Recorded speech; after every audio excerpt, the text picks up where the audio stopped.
1920 world war first के बाद Spain, जो कि यूरोप का एक देश है, वहां से कई सारे लोग निकलकर कनाडा आने लगे। इसकी वजह भी थी कि यूरोप में वर्ल्ड वॉर फर्स्ट के बाद में कई देशों की इकोनॉमी बहुत ख़राब होने लग गई थी और स्पेन भी उनमें से एक था। जब ये सारे लोग यहाँ पर आ गए तो इन्होंने मैनिटोबा नाम के एक प्रोविंस में अपनी एक अलग सी कॉलोनी बनाई, जो कि फर्स्ट नेशंस के आसपास में ही रहा करते थे। फर्स्ट नेशंस जो पहले के आदिवासी थे। इसको आप यूँ भी समझ सकते हैं कि जैसे क्यूबेक में फ्रेंच ने अपना कॉलोनी बनाया और काफ़ी तादाद में आए, उसी तरह से स्पेनिश उतनी तादाद में तो नहीं आए, मगर उनकी अच्छी खासी कॉलोनी बन गई। अब एक ये वो पीरियड था जबकि कनाडा के पास में पुलिस फोर्स या मिलिट्री पावर इतना ज़्यादा नहीं था, और फर्स्ट वर्ल्ड वॉर के बाद में जो सिचुएशन थी वो भी सिस्टम को संभालने में काफ़ी मुश्किल जाती थी। तो ऐसे में जो लोकल एडमिनिस्ट्रेशन था उसने अपनी डुप्लीकेट पॉलिसी को अपनाया। जो कैनेडियन गवर्नमेंट रूल पास करती उसको तो अप्लाई करते ही, लेकिन उनके पास में इतनी पुलिस फोर्स नहीं थी कि सबको कंट्रोल करते। तो वो यूँ करते कि जो कॉलोनी के जो ताकतवर लोग हैं उन पर नज़र रखते और उनको ये जिम्मेदारी दे देते कि वो लॉ एंड ऑर्डर को संभाले। तो ऐसे ही में एक थे फर्नांडो, जो कि उस स्पेनिश कॉलोनी के लॉ एंड ऑर्डर को संभाला करते थे। फर्नांडो उस वक्त में अपने बेटे डियागो से बात कर रहे थे। तो डियागो ने कहा कि आप इतने पावरफुल और आपके पास में इतनी सारी ताकत। तो उस पर फर्नांडो ने कहा कि ताकत के साथ साथ जिम्मेदारी भी आती है। अगर मैं हेड हूं तो मुझ पर जिम्मेदारी यानी कि रिस्पॉन्सिबिलिटी भी है। और कई बार ऐसे भी होता है कि फिर अगर गलती हो जाए तो उसका प्रायश्चित यानी कि रिपेंटेंस भी करना पड़ता है। तो पावर के साथ साथ रिस्पॉन्सिबिलिटी और रिपेंटेंस दोनों आते हैं और इनको करना पड़ता है, और आज मैं उसी को करने जा रहा हूं। अब बेटे के समझ में बात नहीं आई। उन्होंने बेटे को घर पर ही छोड़ा और वो वहां गए जहां पर कि उनको किसी से डुएल करना था। डुएल एक ऐसा मुकाबला होता है स्पेन में जिसमें कि दो लोग आमने सामने खड़े होते हैं कुछ ही दूरी पर, और उसके बाद में फिर जब वो एक विसल बजती है तो दोनों एक दूसरे को शूट करते हैं। जो बच गया सो बच गया, जो मर गया सो मर गया, और उसके बाद में फिर वो कार्रवाई वहीं खत्म हो जाती है। अब आप कहेंगे कि इसमें पुलिस कुछ क्यों नहीं करती? पुलिस को इस बात का पता ही नहीं होता। जो उनके कॉलोनी का लीडर होता वो इसको फिर एक्सीडेंट बताकर, क्योंकि वो समझ पहले से होती है आपस में कि दोनों इस तरह की समझ के साथ एक दूसरे के सामने सामने में आ रहे हैं और जो भी रिजल्ट होगा उसके रिस्पॉन्सिबल वही होंगे। तो इस तरह से वो डुएल हुआ करता। तो फर्नांडो इस वक्त एक डुएल करने के लिए वहां पर गए हुए हैं जोवियर के साथ। जोवियर ने किया यूं है कि उनके एक दोस्त जो उनके साथ में काम किया करते थे, जिनका नाम के रिकॉर्डो था, उनको उसने धोखे से मारा था। तो फर्नांडो ने उसे चैलेंज किया जोवियर को, और फिर उससे मुकाबला करने के लिए उसके सामने सामने में वो आ गए। खैर वो मुकाबला हुआ। फर्नांडो का निशाना काफ़ी अच्छा था, तो उनके गोली से जोवियर की मौत हो गई। जोवियर का बेटा मैनुअल उस वक्त वो वहीं था। तो उन्होंने मैनुअल से कहा कि देखो, वैसे तो रिवाज ये है कि अगर मैंने तुम्हारे फादर को मारा है तो मैंने तुम्हारी फैमिली को भी ख़त्म कर देना चाहिए, जिसमें भी सिर्फ तुम हो, लेकिन मैं ये करना नहीं चाहता, इसमें तुम्हारी कोई गलती नहीं है। तो देखो, अपने फादर के रास्ते पे कभी मत चलना है। तुम भी समझ सकते हो कि तुम्हारे फादर ने मेरे बेगुनाह दोस्त को बिना मतलब मारा था और उसका बदला मैंने तुमसे उससे लिया है। तो तुम्हें इस कॉलोनी में रहने का पूरा पूरा राइट है। तुम्हें लोग पाल पोस कर बड़ा भी करेंगे यहाँ पर। वैसे भी उसकी उम्र कुछ 12-15 साल की तो होने को आई गई थी। तो कहा कि तुमको सपोर्ट भी करेंगे, लेकिन तुम मेरे रास्ते मत आना, मैं तुम्हारे रास्ते में कभी नहीं आऊँगा, और तुम्हें जब भी कोई मदद लगे मेरे पास चले आना। इस तरह से मैनुअल को समझा के उन्होंने भेज दिया। मगर एक बात वो भूल गए कि मैनुअल के दिमाग में ये बात बैठ गई कि फर्नांडो ने उसके फादर को मारा है और आगे चलकर कभी ना कभी इसका बदला उसको लेना है। खैर, फर्नांडो की रिस्पॉन्सिबिलिटी यहाँ ख़त्म नहीं हुई, क्योंकि रिकॉर्डो जो कि उनके दोस्त थे, उनका एक बेटा भी हुआ करता था, एंटोनियो। बहुत छोटा था, तकरीबन 2 या 3 साल का ही था। उसकी माँ बचपन में मर चुकी थी। अब वो अकेला रह गया था। उसका क्या किया जाए? क्या उसको कॉलोनी के हवाले कर दिया जाए?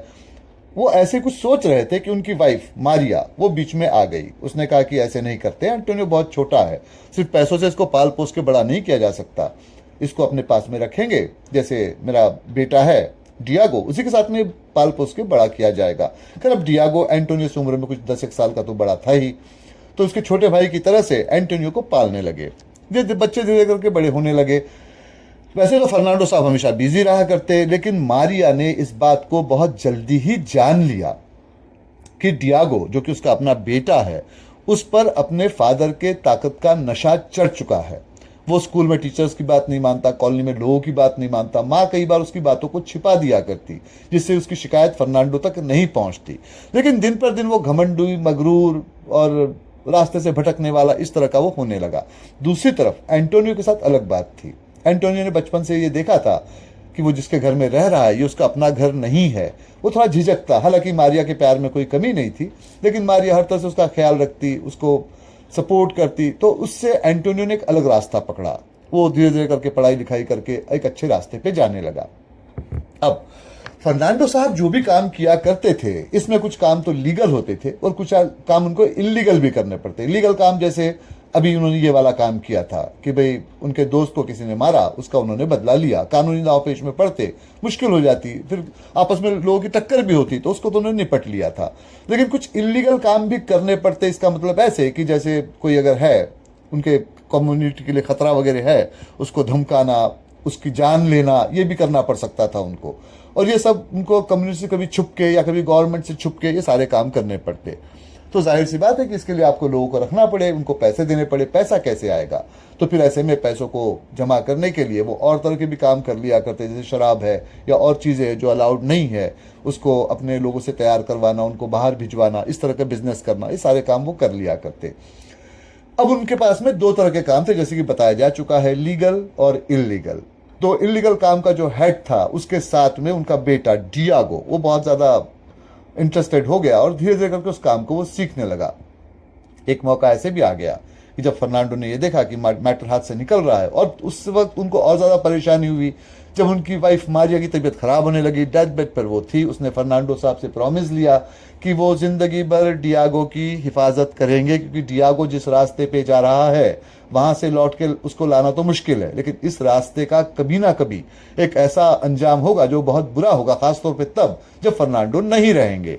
तो फर्नांडो ने अपनी मरती वाइफ को भी प्रॉमिस कर दिया था। तो उन्होंने दोनों बेटों को बुलाया।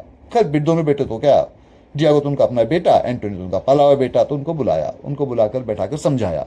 उन्होंने कहा कि देखो भाई, दुनिया बदल रही है, कायदे कानून बदल रहे हैं, और अब तो ऐसा भी है कि यहाँ की गवर्नमेंट धीरे धीरे स्ट्रिक्ट होते जा रही है। मैं तो मजबूरी में इस काम को कर रहा था अपने कम्युनिटी के लिए, मगर तुम्हें ये करने की ज़रूरत नहीं है, तो तुम दोनों एक अलग अलग रास्ता अख्तियार कर सकते हो।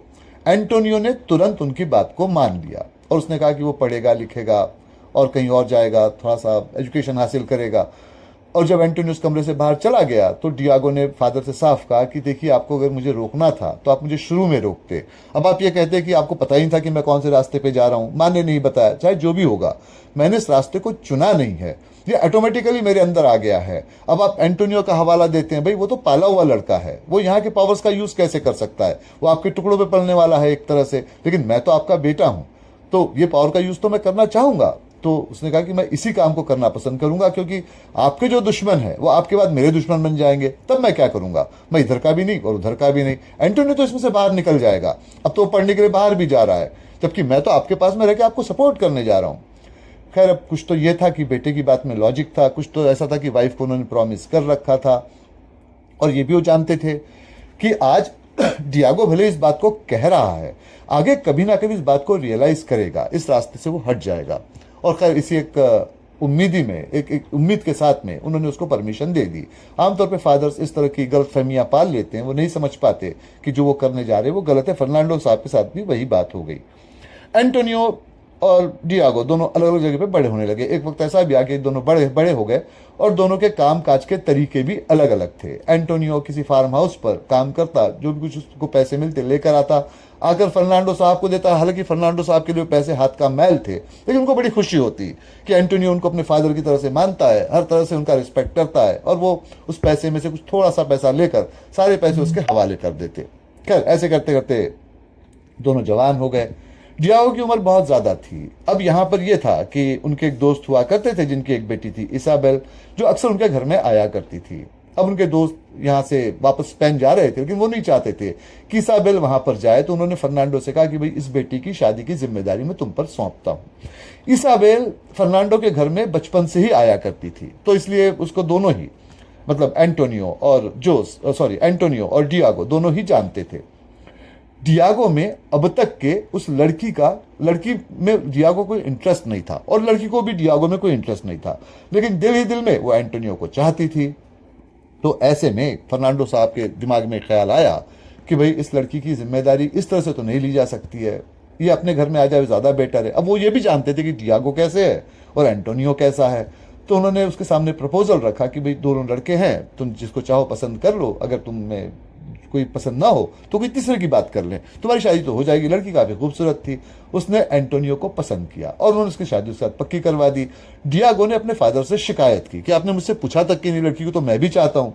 तो उन्होंने समझा के बताया कि भाई लड़की को तुम चाहते हो, लड़की तुम्हें नहीं चाहती, उसके लिए क्या किया जाए। दूसरी बात है कि तुम और एंटोनियो अलग अलग जिंदगी जीते हो, भाई तुम जिस तरह से रहते हो, जहां जहां घूमते फिरते हो, जिन लड़कियों से तुम्हारे और भी ताल्लुकात है, ऐसे में शादीशुदा जिंदगी की जिम्मेदारी कैसे उठाओगे? पहले अपने आप को बदलो, उसके बाद शादी के बारे में सोचो, इससे भी खूबसूरत लड़की तुमको मिल जाएगी।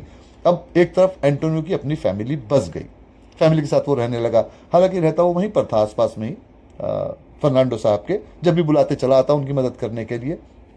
लेकिन डियागो को ये चीज फांस की तरह से अंदर ही अंदर से चुभने लगी। कुछ वक्त और निकला। एक दिन ऐसे हुआ कि डियागो को किसी मिशन पे जाना था, जिन लोगों को ले जाना जा रहा था वो उसके साथ में थे नहीं।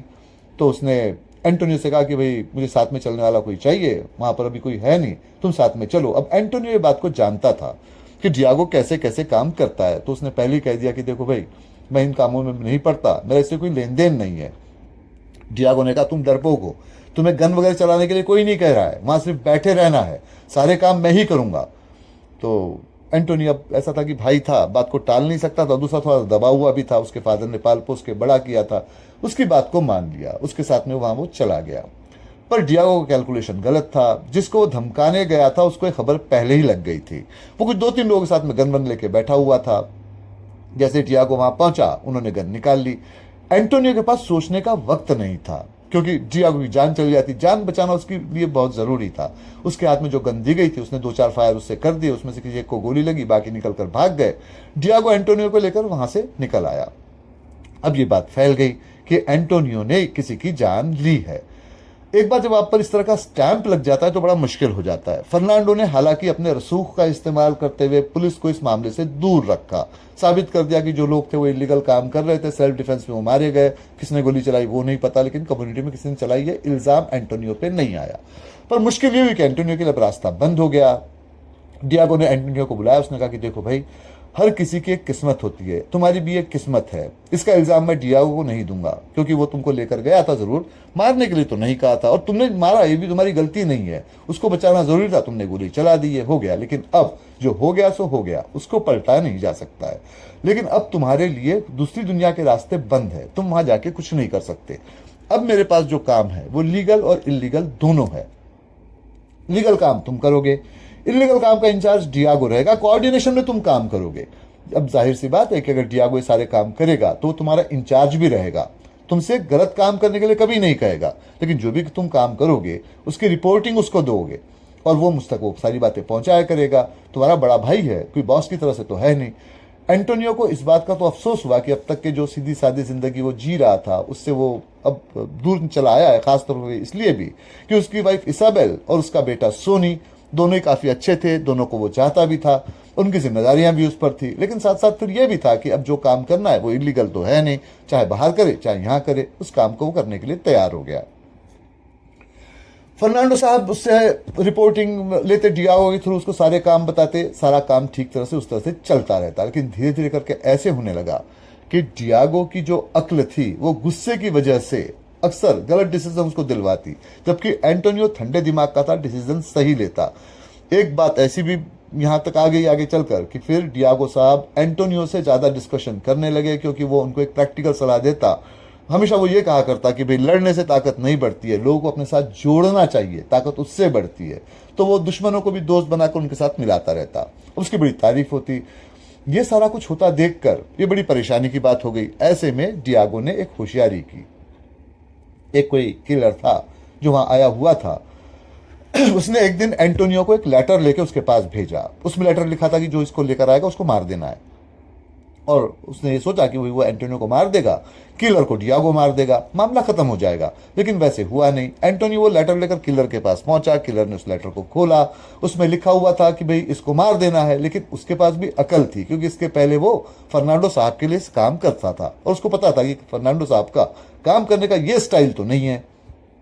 तो उसने फर्नांडो साहब को फ़ोन किया, फर्नांडो साहब ने सारी बातें सुनी। उसने कहा ठीक है, तुम्हें तुम्हारे पैसे मिल जाएंगे, तुम ये शहर छोड़ के चले जाओ, मामले को मैं संभाल लूंगा। उन्होंने एंटोनी और डियागो दोनों को बुलाया और फिर डियागो काफ़ी डांट फटकार पड़ी, बंद कमरे में, बात बाहर नहीं गई।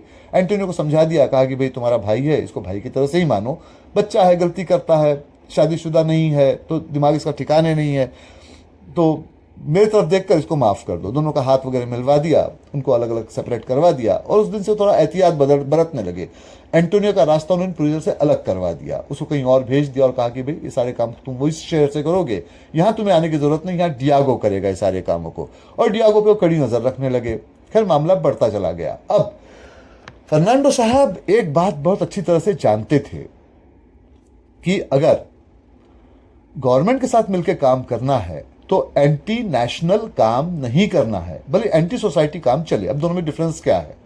तो देश के जो दुश्मन है, देश के जो गद्दार है, उनको सपोर्ट नहीं करना है। लेकिन सोसाइटी को अगर शराब की ज़रूरत है, ड्रग्स की ज़रूरत है, तो वो थोड़े थोड़े अमाउंट में लाके दे दिए जाए, उससे काम चल जाएगा। जुआ है, प्रोस्टिट्यूशन है, ये सारे काम चल सकते हैं। दबे छुपे ढंग से गवर्नमेंट भी इनको अनदेखा कर देती है, तो इस पॉलिसी को मान के चलते थे। लेकिन अब के बार ऐसे हुआ नहीं। उनके पास एक ऐसे काम आ गया जिसमें कहा गया था कि एक कोई स्पेनिश है जो कि कैनेडियन गवर्नमेंट जिसको ढूंढ रही है, कुछ वक्त के लिए यहाँ पर आया है, उसको छिपा कर रखना है, उसको निकाल देना है बाद में इस देश से। पैसे काफ़ी सारे मिलेंगे। ये भी कहा गया कि भाई वो दोबारा कभी कनाडा में नहीं आएगा तो गवर्नमेंट के अगेंस्ट काम करेगा नहीं। तो भले ही कैनेडियन गवर्नमेंट उसको ढूंढ रही होगी, भले ही वो एंटी नेशनल होगा, लेकिन इससे नुकसान नहीं होगा, बदले में पैसे काफ़ी सारे मिलेंगे। अब फर्नांडो साहब ने कैलकुलेशन लगाया कि अगर वो इस काम को नहीं करते हैं तो कोई और इस काम को करेगा, और जो उस काम को करेगा उसको न सिर्फ पैसे मिलेंगे बल्कि उसके कनेक्शन भी बन जाएंगे। तो इस दौड़ में वो पीछे रह जाएंगे। खैर अपने पीछे रहने का उनको अफसोस नहीं था, लेकिन स्पेनिश कम्युनिटी को इससे बड़ा नुकसान होगा, क्योंकि जाहिर सी बात है, जो ऑर्फन बच्चे हैं, जो विडो लेडीज हैं, जो गरीब लोग हैं जिनको मदद करते थे, उनके लिए भी तो पैसों की जरूरत थी। वो पैसा कहाँ से आएगा? तो ऐसे में उन्होंने डियागो को बुलाया, उसको बुलाकर समझाया कि देखो ये काम ऐसा है कि है एंटी नेशनल, किसी और को मैं दे नहीं सकता, तुम पर भरोसा कर रहा हूं, तुम्हें दे रहा हूं।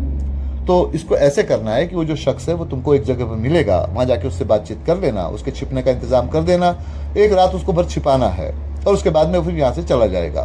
तो ये बात का ख्याल रखो कि पुलिस उसके आसपास ना पहुंचे। पुलिस को तो छोड़ो, होना तो ये चाहिए कि उसको कोई देखे ही नहीं। तो ऐसा कोई गवाह नहीं होना चाहिए, ऐसा कोई विटनेस नहीं होना चाहिए जिसने उसको देखा है। अब उन्होंने अपनी तरफ से ये बात कही थी कि ऐसा कोई विटनेस नहीं होना चाहिए जिसने उसको देखा है। ये नहीं कहा था कि उसको मार ही देना है। लेकिन डियागो उस बात को समझ गया। अब एक तो कुछ नशे में भी था, कुछ उसको फादर के ताकत का भरोसा भी था। फादर ने इसके पहले कई बार उसको मुसीबतों से बचाया भी था। तो खैर वो उस हिसाब से उस काम को करने के लिए गया। अब जहां था वो इस शहर से दूर था। अब यो मान लीजिए कि किस्मत का कुछ फेर ही था कि उन दिनों एक स्कूल के बच्चों की पिकनिक उस एरिया में आई हुई थी और उसमें एंटोनियो का बेटा सोनी भी था। अब सारे बच्चे यहाँ वहाँ खेल रहे थे। ये बच्चा भी खेलते खेलते किसी बॉल को तलाशता हुआ वहां पर आ गया। जहां पर वो आया वहां उसने डियागो को देखा किसी से बात करते हुए। अब डियागो तो वो जानता था कि ये उसके अंकल है, उसको ये नहीं पता था कि उसके फादर और डियागो के बीच में क्या दुश्मनी चल रही है। उसने डियागो को देखा तो शोर मचाता हुआ उनके पास दौड़ा। डियागो उस वक्त में उसी आदमी से बात कर रहे थे जिसको छिपाए रखना था। उसको बड़ा अचंभा हुआ। खैर उन्होंने डियागो ने सोनी को कुछ प्यार पुचकार करके वापस जहां जाना चाहिए था उसको वापस भिजवा दिया। तो उस आदमी ने पूछा कि भाई ये तो कहा गया था कि मुझे कोई ना देखे, इस बच्चे ने देख लिया है, क्या करूं? तो उसने कहा नहीं, तुम अपना काम करो, जाके छिप जाओ, इसका इंतजाम मैं कर लूंगा। अब यहां पर डियागो अगर चाहता तो इस बारे में फर्नांडो साहब से बात कर सकता था, लेकिन उसको ये मौका अच्छा लगा क्योंकि वो बच्चा अपनी माँ इसाबेल के चेहरे पे गया था। उस बच्चे को भले वो प्यार कर ले, लेकिन जब भी उसके सामने में आता उसका पुराना प्यार जोर लगाता। इसाबेल उसके हाथ से चली गई, उससे अलावा एंटोनियो ने जो उसकी इंसल्ट की थी वो सारी बातें उसके ख्याल में आ जाती। तो उसने एक डिसीजन ले लिया। उसने यूं किया कि जब वो स्कूल की पिकनिक वापस जा रही थी उसका पीछा किया। अब वो बच्चा सोनी जब वो स्कूल बस से उतरा तो बैठ के वेट कर रहा था, क्योंकि वहां पर उसकी माँ उसको लेने आने वाली थी, इसाबेल। यहाँ पर डियागो बैठकर कार में अपनी गन निकालकर उस बच्चे पे निशाना लगा रहा था। इसाबेल आई, उसने सोनी को देखा और सोनी ने बैठे बैठे वहां से डियागो को देखा। उसने उसके तरफ अंकल कह के हाथ हिलाया। उसी तरह से इसाबेल पलटी। इसाबेल देखते ही समझ गई कि मामला क्या है। वो बच्चे के सामने आ गई, लेकिन तब तक गोली चल चुकी थी। गोली इसाबेल को लगी, वो वहीं धराशायी हो गई। बच्चा उसके नीचे दब गया। लोगों ने देखा, लोगों ने यह भी देखा कि डियागो ने इस गोली को चलाया है। डियागो को सारे लोग पहचानते थे, इसाबेल को भी पहचानते थे। डियागो वहां से भागा, भाग कर सीधा फर्नांडो के पास पहुंचा, उनको सारी बातें बताई। पहले तो उन्होंने डियागो को पीटा, लेकिन साथ साथ उनको ये भी ख्याल था कि अपनी वाइफ मारिया को जब वो मर रही थी उन्होंने क्या प्रॉमिस किया था, डियागो को बचाना जरूरी था। अब यहाँ पर फर्नांडो साहब अपने आप से झूठ बोल रहे थे। बात यूं थी कि वो डियागो को बचाने से कहीं ज्यादा ये जानते थे कि अगर एंटोनी को ये बात अब पता चल जाएगी, जो कि चली जाएगी, तो भड़केगा और वो अब के बाद उनकी बात नहीं सुनेगा, डियागो को मार ही देगा। क्योंकि इसके पहले डियागो ने एक बार एंटोनी को भी मारने की कोशिश की थी उसी किलर के थ्रू। भाई एक आदमी एक ही गलती को बार बार कर रहा है तो उसकी गलती नहीं है, ये तो उसका एक एटीट्यूड है, ये उसका एक तरीका है।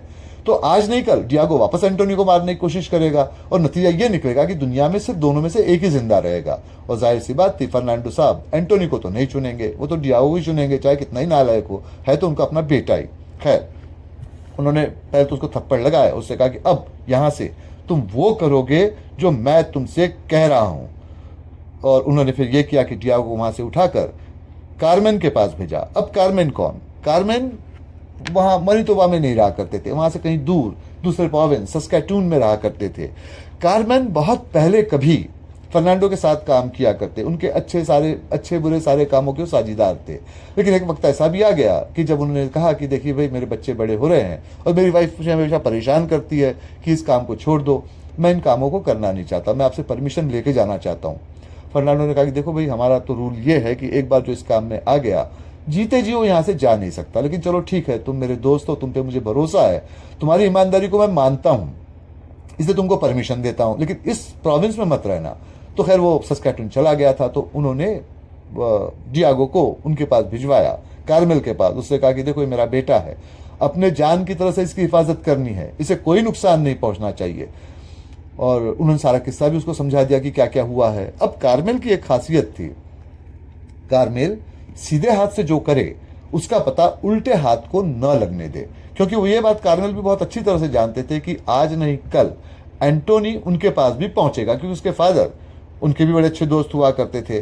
तो खैर उन्होंने डियागो को छिपाने का इंतजाम कर दिया और वो बैठकर एंटोनी का इंतजाम करने लगे। अब एंटोनी तक ये बात पहुंची कि उसकी वाइफ को गोली लगी, उसकी वाइफ की मौत हो गई, बच्चा सोनी बच गया और डियागो सीन से गायब हो गया है। एंटोनी, जैसे कि बताया जा चुका है, अकल से काम किया करता था, तो उसको ये बात तो समझती थी कि कितनी भी वो कोशिश कर लेगा, लेकिन फर्नांडो साहब डियागो को हाथ तो नहीं लगाने देंगे। और साथ साथ वो ये भी जानता था कि जब तक डियागो जिंदा रहेगा, न वो सेफ रहेगा, न सोनी सेफ रहेगा। भाई उसकी वाइफ उस चक्कर में मारी गई है, लेकिन सोनी को बचाने के लिए यहां भी नहीं रखा जा सकता था। तो खैर उसने सोनी को लिया और जैसे कि कार्मेल का अंदाज था, वो सीधा कार्मेल के पास ही पहुंचा। क्योंकि पहले कार्मेल, एंटोनियो के फादर और फर्नांडो तीनों बड़े अच्छे और करीबी दोस्त हुआ करते थे। कार्मेल के पास गया, सारी बातें बताई। कार्मेल ने सारी बातों को खामोशी से सुना, नहीं बताया कि डियागो उसके पास छिपा हुआ है। उसने ये कहा कि देखो, बहुत से ऐसे लोग हैं जिन्होंने फर्नांडो साहब का रास्ता काटा, उनके रास्ते से अलग हो गए, सारे के सारे मारे गए। मैं जिंदा हूं इसलिए नहीं कि मैं बहुत ताकतवर हूं, इसलिए कि फर्नांडो मुझे भरोसा करता है, मुझे मारना नहीं चाहता, और इसीलिए मैं जिंदा हूं। जिस दिन मैं फर्नांडो के खिलाफ जाऊंगा, मारा जाऊंगा। दूसरी बात, तुम्हारी जो भी ताकत है, तुम्हारा जो भी नाम है, वो सिर्फ फर्नांडो की वजह से। एक बार लोगों को पता चल जाए कि तुम फर्नांडो से अलग हो गए, तो लोग तुम्हारी जान के पीछे पड़ जाएंगे, तुम्हारी बेटी के जान के पीछे भी। मैं कभी किसी से ये नहीं कहूंगा कि तुम इस प्रोविंस में आए हुए हो। यहां पर मेरे कुछ कॉन्टैक्ट्स है, मैं तुमसे ये भी नहीं पूछूंगा तुम इनमें से किसको चुनोगे, लेकिन कहीं एक जगह जाकर अपने बच्चे को सेफ रख दो। मेरा ये कहना तुम्हारे लिए बेकार है कि तुम डियागो को मारने की कोशिश नहीं करो, क्योंकि तुम वो करोगे, क्योंकि तुम्हारे पास में अकल है, तुम समझ सकते हो कि क्या करना चाहिए। तो इसलिए मेरी सलाह यह है कि अब यहां से आगे चलकर न अपने बारे में, ना अपने बेटे सोनी के बारे में मुझे कोई खबर करना, और मैं भी इन सारी बातों को भूल जाऊंगा। मुझे अगर फर्नांडो पूछेगा भी तो मैं कह दूंगा कि तुम यहाँ कभी नहीं आए थे, दोबारा तुमने कभी यहाँ आना भी नहीं है। खैर वो एंटोनी वहां से चला गया, सोनी को रखने का इंतजाम किया। दूसरी तरफ फर्नांडो ने फिर से वापस कार्लोस को कांटेक्ट किया। कार्लोस से कहा कि कार्लोस मैं थोड़ा परेशान, सॉरी, कार्मेल को कांटेक्ट किया। कार्मेल से पूछा कि मैं बड़ा परेशान हूं, मैं क्या करूं। तो कार्मेल ने कहा कि देखो भाई, एक तो सीधी बात यह है, इंसाफ की बात, कि जो एंटोनी के साथ हुआ वो गलत हुआ, तुम्हारे बेटे ने किया। लेकिन दूसरी बात यह भी है कि तुम अपने बेटे को तो नहीं मारोगे, जाहिर सी बात है उसको बचाना पड़ेगा। तो इसका एक ही तरीका है कि अपने बेटे को इस देश से निकालकर कहीं और भेज दो, या कोई ये इंतजाम कर दो कि एंटोनी इस देश में रहे ही नहीं, क्योंकि दोनों एक जगह रहेंगे, कभी ना कभी एक दूसरे को ढूंढ निकालेंगे, फिर मुश्किल हो जाएगी। ये बात उनके समझ में आ गई। लेकिन तभी उनको कुछ लोगों ने और भी समझाया कि भाई देखिए, ऐसा होता है कि किसी भी ट्री को, किसी भी पौधे को आप ऊपर से काट देते हो, लेकिन जड़ जिंदा रहती है, वो कभी ना कभी फिर निकल आता है। एंटोनी के साथ भी यही बात है, अपने वाइफ के प्यार को भूला नहीं, कभी ना कभी तो वो डियागो को ढूंढ निकालेगा ही, आप इसका इंतजाम कीजिए। अब उनके पास में एक किलर था, कार्लोस। कार्लोस की खासियत ये थी कि अगर उसको कोई कॉन्ट्रैक्ट दे दिया जाए, उस कॉन्ट्रैक्ट को पूरा करता था, चाहे वक्त कितना भी निकले। तो उन्होंने कार्लोस को बुलाया, उसका इंतजाम किया, उसको पैसे वैसे दिए। उसने कहा कि देखो भाई, एंटोनी और उसका बेटा सोनी कहाँ छुपे मैं नहीं जानता, सिर्फ और सिर्फ एंटोनी को मारना है, उसके बेटे को हाथ नहीं लगाना है, और उसके मरने का सबूत मेरे पास लाकर देना है। कार्लोस इस बात को मान गया। अब कार्लोस एंटोनी को ढूंढने के चक्कर में वो पहुंचा कार्मेल के पास में। कार्मेल से पूछा, कार्मेल ने जाहिर सी बात थी नहीं बताना था, नहीं बताया। लेकिन डियागो जो कि कार्मेल के पास छुपा था, उसने कार्लोस को देख लिया। उसने कार्लोस को अलग से बुलाया, उसको एक्स्ट्रा पैसे दिए।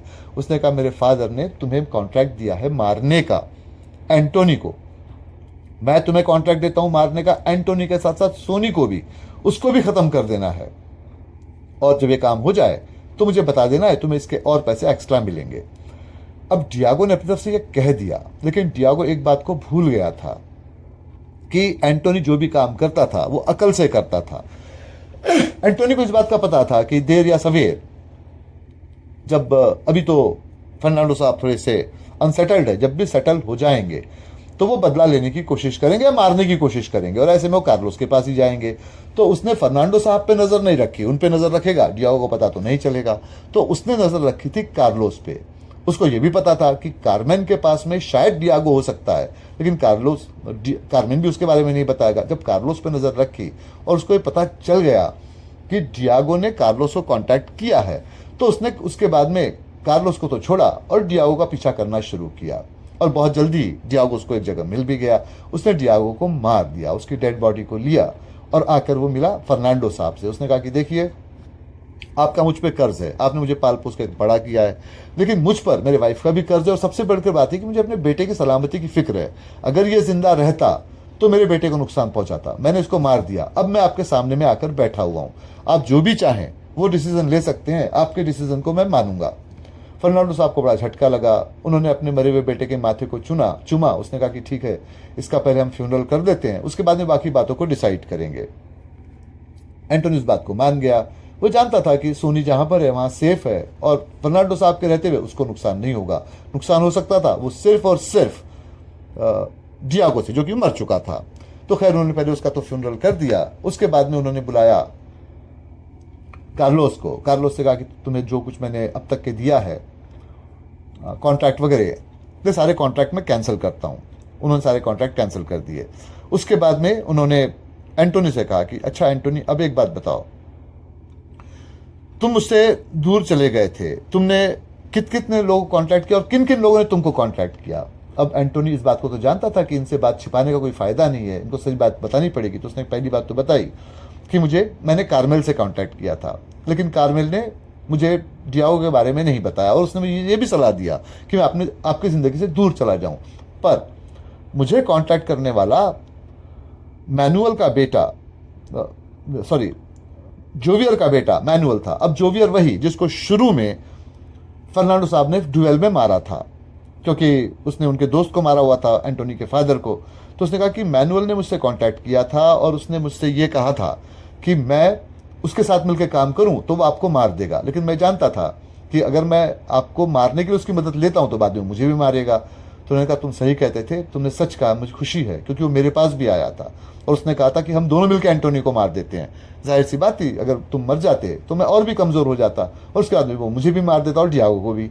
तो उन्होंने फिर उसके बाद में उसके जो मैनुअल को बुलाया, उससे बुला के कहा कि देखो मैनुअल, हमारे तुम्हारे में काफ़ी पहले की राइवलरी है, मैंने तुम्हारे फादर को मारा था, लेकिन तुम अब जैसे कि है मुझसे बदला लेना चाहते हो, मैं तुम्हें एक मौका देता हूँ, हम एक डुएल करते हैं। इस डुएल में जो बच गया वो बच गया, जो मर गया सो मर गया।